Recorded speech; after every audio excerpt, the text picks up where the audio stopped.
The sun hung low in the sky, casting long shadows across the vast plains of Isandlwana in the heart of South Africa. It was the 22nd of January, 1879, and a sense of tension lingered in the air. The Anglo-Zulu War had ignited, and the fate of nations would soon be decided on this very battlefield.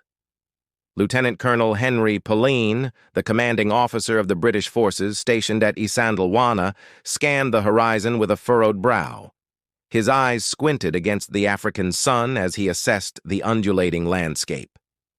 Little did he know that the Zulu forces, led by the indomitable King Cetshwayo's generals, were preparing for a relentless assault. As the British soldiers fortified their camp, arranging the wagons into a defensive perimeter, the Zulu warriors stealthily approached. They moved like shadows, their polished spears glinting in the sunlight. Unbeknownst to the British, a force of over 20,000 Zulu warriors was closing in, determined to protect their homeland from foreign invaders. The first signs of the impending storm came as distant rumbles.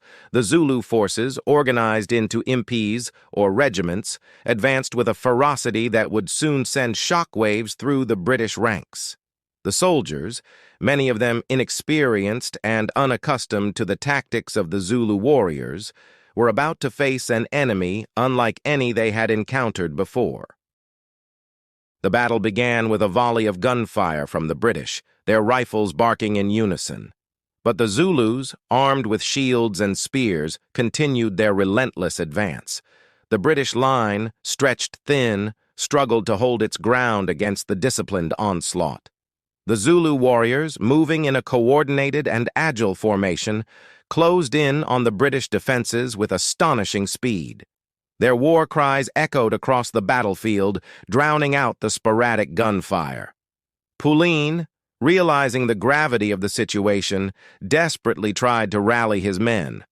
The Zulu encirclement tightened, and chaos ensued. The British soldiers fought bravely, but they were overwhelmed by the sheer numbers and tactics of the Zulu forces. Spears clashed against bayonets, and the air was thick with the sounds of war. Pauline, seeing the inevitable, ordered a retreat to the rocky slopes behind the camp.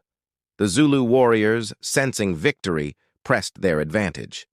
The British forces, now in disarray, faced a relentless pursuit. As the sun dipped below the horizon, the once bustling Isandlwana became a somber landscape strewn with the fallen. The British had suffered a devastating defeat at the hands of the Zulu forces. The Battle of Isandlwana would go down in history as a moment when traditional Zulu tactics and fierce determination prevailed over modern British firepower. In the aftermath, the news of the defeat reverberated through the British Empire, sending shockwaves across the colonies. The Battle of Isandlwana marked a pivotal moment in the Anglo-Zulu War, reminding the world that even the mightiest armies could be humbled by the resilience and tactics of a determined foe.